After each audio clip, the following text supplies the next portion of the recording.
Greetings, Master Halleck. It is Monday, February 1st, and I just watched your upload of the swimming video. And I thought several times this last weekend about making a video, and I didn't. I've been kind of, this month has been kind of weird for me. I feel like I guess I'm just kind of a wuss because I get overcommitted at work and I work really hard and then I just burn out and I'm like a fish flopping on the land, and it takes me a long time to kind of recover. And it's been 6 weeks since we moved at work and since all that work, but it's still, work has felt very oppressive because there's so much to do and we're behind and we can't catch up and everyone's complaining.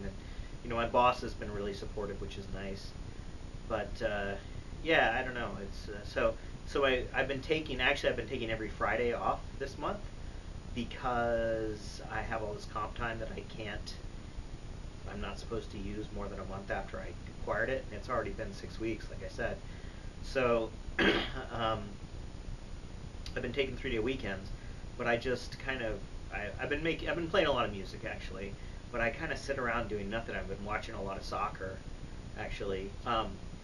Landon Donovan is playing for Everton, has played 4 matches there now, and has a goal and an assist, and has played really well. He started every match since he's been there, which is pretty incredible, and the fans over there love him. He's looked really good. Whatever. But I have a list of things to talk about, none of which I've gotten to yet. I'm already probably halfway through my time. First of all, your video, Who's on Primary, was hilarious. I watched it, then I watched it with the family, and then I watched it again. I posted it on Facebook, and then I emailed it to some of my friends at work, and they all thought it was hilarious. Actually, Scott O'Daniel said he watched it 3 times, and he was trying to count the number of times that they said "yay" and you guys said "yay" in it. But yay, verily.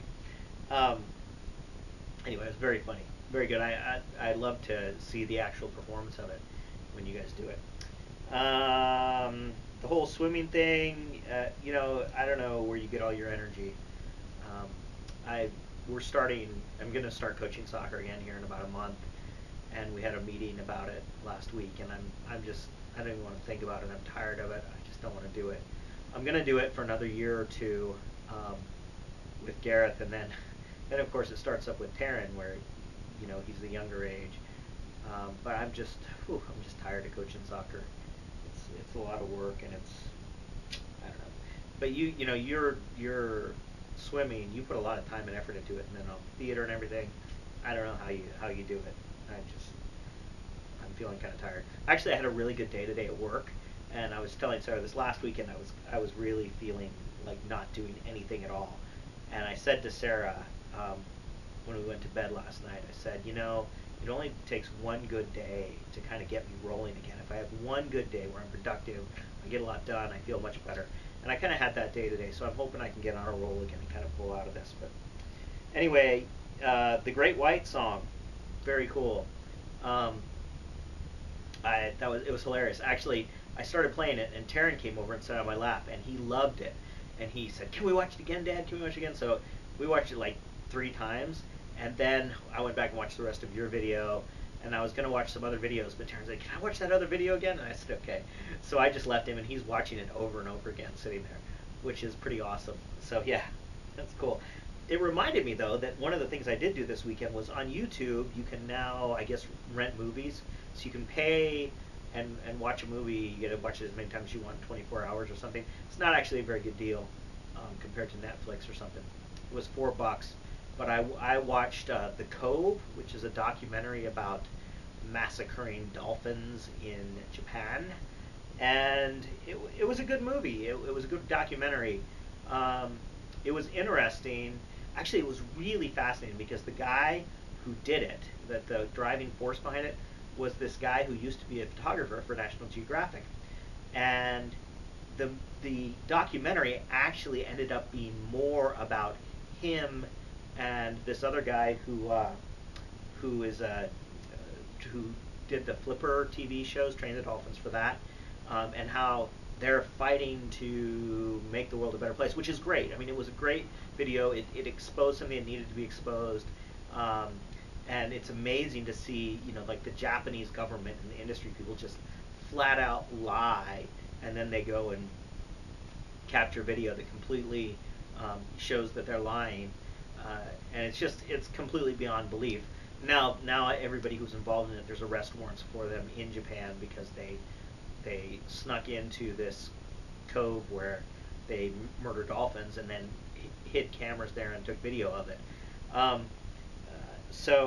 it was an interesting video. But getting back to the thing about him being from National Geographic, there's a book called Reading National Geographic. It came out, gosh, 15 maybe more years ago now, by a couple of sociologists, and it's not a very fair or even-handed discussion of National Geographic, the magazine.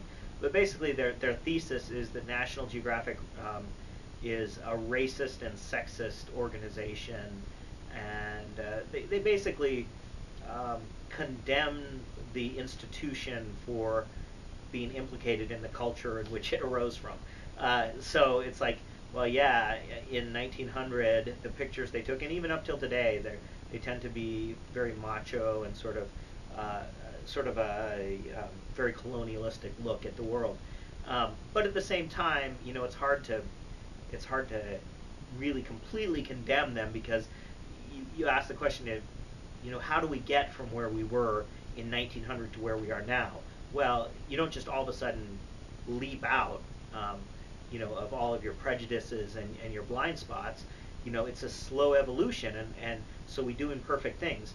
And National Geographic, I think, did that. Anyway, the interesting thing is that this guy who did it clearly fit right in the mold of all the critiques of National Geographic. A strong sense of entitlement, and really clearly a well-developed ego. But like I said, it takes that to accomplish the types of thing he wants to accomplish. So, once again, I have this sort of mixed emotions about the whole thing, where I enjoyed the documentary, the message is good, but, you see that, this guy was clearly an entitled, rich, upper-class American who is now telling the rest of the world how they need to live their lives when he's coming from a point of extreme privilege. Fascinating. Anyway, it's a good movie. If you get a chance to watch it, you should watch it. It's The Cove. It's like an hour and a half long. Last thing I had on my list was MLK Day. We had an MLK Day celebration here in Pendleton. I can't remember if I made a video since then. I don't think I did. But you were talking about how you're going to MC this variety show, which is really cool. I wish I could come see it, but I emceed the Martin Luther King Day celebration, which was actually obviously nothing like what you're going to be doing, but it was really cool. We did it, and we had an opening prayer that was a Native American prayer sung by Armin Minthorn, who's from the tribe. And then a guy from the tribe gave a great talk about Martin Luther King. We had music from a couple of music majors from Eastern Oregon University, which was just beautiful. And then at the end, we had this guy from the Southern Baptist Church here in town, an African American guy who's new in town, he was wearing a maroon suit with a matching top hat, and he got up there and he gave a great Southern Baptist kind of closing convocation, or it was a prayer and some singing, and this other guy just got up and started playing on the piano, improvising as the guy talked, and it was just awesome. It was a lot of fun, and there were about 65 people there. And it was on the front page of the newspaper the next day. So it was a really cool thing. And the Baha'is sponsored it, but it was a non-denominational thing. So we're going to try to do a Race Unity Day picnic and include some of the churches come June to try to carry on from that. Anyway, it was really cool. I probably used up my time. I'm sorry I haven't posted a video in a while. Like I said, I've been a slug. I will hopefully see you soon. Oh, if you want to come visit us and use a plane ticket, we need to buy it in the next week or two. So I'll probably call you about that. But we've got 3 vouchers for plane tickets for $400 each on Alaska Airlines. So your people can contact my people, so we can do. Good evening. Stay dead.